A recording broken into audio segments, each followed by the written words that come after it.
औज़ुबिल्लाहिमिनश्शैतानिर्रजीम बिस्मिल्लाहिर्रहमानिर्रहीम अस्सलामु अलैकुम वरहमतुल्लाहि वबरकातुहू। मैं हूं आपका मेज़बान हकीम लियाकत अली खिची और आप देख रहे हैं हमारा यूट्यूब चैनल हर्बल वर्ल्ड। और मौजू है हमारा जी आज का असरुल बौल यानी पेशाब का तंगी से आना। तो दोस्तों आजकल ये मर्ज़ तेज़ी से फैल रहा है और इसके बारे में बहुत सारे सवालात होते हैं जी कि पेशाब जो है वो बहुत तंगी के साथ आ रहा है, कोई नुस्खा बता दें। तो दोस्तों ऐसी सूरत में जब आपको मर्ज़ की तारीफ़ का पता नहीं है, असबाब का इल्म नहीं है, अलामात का पता नहीं है, तो इलाज बजाय फ़ायदे के नुकसान करता है।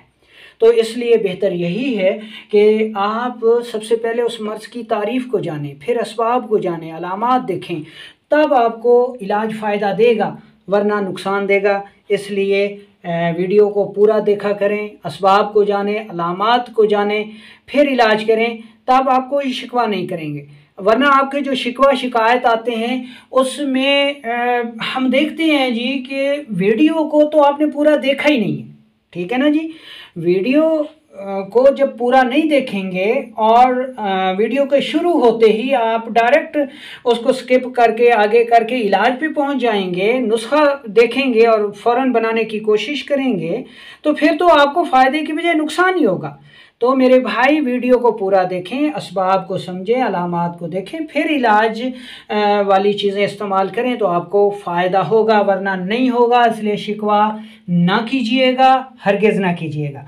तो चलते हैं हम अपने टॉपिक की तरफ। सबसे पहले हम इसकी तारीफ़ कर लेते हैं कि असरुल बौल यानी पेशाब का तंगी से आना है क्या। दोस्तों ये एक ऐसी सूरत का नाम है जिसमें पेशाब बड़ी तंगी और दिक्कत से आता है और शिद्दत मर्ज़ में कतरा कतरा और जलन के साथ आता है। और शिद्दत मर्ज़ में मरीज़ चीखता और चिल्लाता है और डर के मारे पेशाब करने से गुरेज करता है, यानी पेशाब करने के लिए नहीं जाना चाहता, लेकिन बहरहाल उसको पेशाब तो आता है और फिर उसकी चीखें पूरा मोहल्ला सुनता है। तो अब हम चलते हैं इसके असबाब की तरफ कि इसके असबाब जो हैं वो क्या हैं। दोस्तों हमारी जो पेशाब की नाली है इसमें आसाब, उज़लात और गुदद तीनों पाए जाते हैं और गुदद के जो काय मकाम है वो ग़िशाए मुखाती पाई जाती है, जिसमें सोजिश और ख़राश से पेशाब की जो नाली है इसमें किसी कदर सूजन पैदा हो जाती है और नतीजा ये होता है कि पेशाब पूरी मिकदार से खारिज नहीं हो सकता।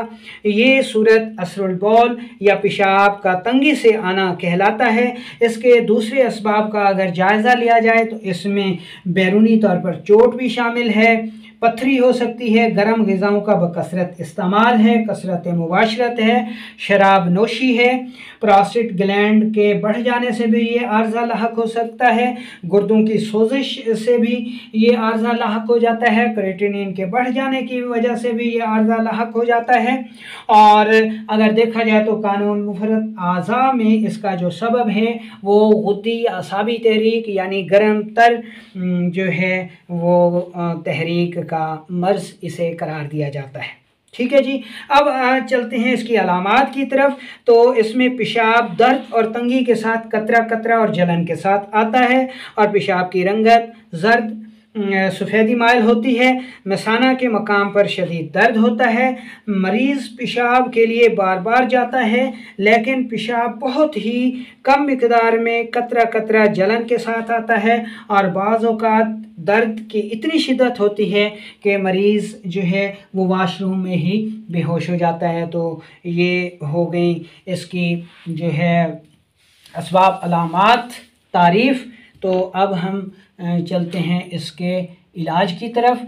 तो इलाज के लिए असबाब और अलामात का जानना इंतहाई ज़रूरी है। जो लोग असबाब और अलामात को जाने बगैर डायरेक्टली इलाज पर पहुंच जाते हैं उनको इलाज कतन कोई फ़ायदा नहीं देता और फिर वो शिकवे करते नज़र आते हैं। तो सबसे पहले अतिबा कराम के लिए कि अगर गुद्दी आसाबी सोजिश है, ठीक है, तो इसका इलाज आसाबी गुद्दी अद्वियात से करें, ठीक है। अच्छा, तो असाबी गुद्दी में कौन कौन सी अद्वियात आ जाएंगी? इसमें आप तरियाके गुर्दा दे सकते हैं, ठीक है। शरबत बजूरी दे सकते हैं, ठीक है। अर्के बजूरी दे सकते हैं, ठीक है। अगर दिल की धड़कन जो है वो बहुत तेज़ है, दिल घबरा रहा है, ब्लड प्रेशर लो है, चक्कर आ रहे हैं, तो ऐसी सूरत में आप जवारिश शाही जो है वो भी दे सकते हैं। इसके अलावा अर्के गुलाब जो है वो बहुत ही मुफीद साबित होता है। इसके अलावा मकामी तौर पर गोखरू जो है ये 3 ग्राम की मिक़दार में देना जो है वो इंतहाई मुफीद साबित होता है। तो अतिबा कराम जो है वो इन खतूत पर इलाज कर सकते हैं। अवामुन्नास इस मर्ज़ का शिद्दत की हालत में ख़ुद इलाज हरगिज़ ना करें, बल्कि अपने मुआलिज को मशवरा दें। हाँ, मामूली अगर कोई है, पेशाब की तंगी है, तो उसका इलाज जो है वो हम आपको बता देते हैं, आप इस्तेमाल करें। इंशाअल्लाह अल्लाह ताला करम फरमाएगा। इसमें सबसे पहले तो आपने ये जो गरम अग़ज़िया हैं ये बंद कर दें, गरम ग़िज़ाएँ बंद कर दें और उसकी जगह सारी बलगमी ग़िज़ाएँ इस्तेमाल करें। अच्छा, जो चीज़ें आवाम को फ़ायदा दे सकती हैं उनमें गन्ने का रस है। इसमें आप अदरक या काली मिर्च, ठीक है, काली मिर्च मिलाकर गन्ने का रस जो है वो पी सकते हैं। इसके अलावा खीरा बहुत जो है बेहतरीन दवा है। तरबूज है, खरबूजा है, खरबूजे का छिलके का जो कहवा है वो बहुत ज़बरदस्त है। इसके अलावा गोखरू जिसको बखड़ा भी कहते हैं, उसका कहवा भी बहुत ज़्यादा मुफीद है। इनको खूब इस्तेमाल करें। अगर कब्ज़ हो तो गुलकंद इस्तेमाल करें, या फिर अर्क गुलाब जो है वो खालिस, ठीक है, ये इस्तेमाल कर सकते हैं। और बाज़ार से शरबत बाज़ूरी लेकर आप इसको इस्तेमाल कर सकते हैं। तो ऐसी सूरतों में जो है वो बहुत जल्द जो है इसका फ़ायदा होता है। बाज़ औक़ात प्रोस्टेट ग्लैंड बढ़ जाता है, इसकी वजह से पेशाब की तंगी हो जाती है। तो इसका इलाज जो है वो आपने अपने मुआलिज से ही कराना है, ठीक है। घर पर आप उसका इलाज हरगिज़ ना करें।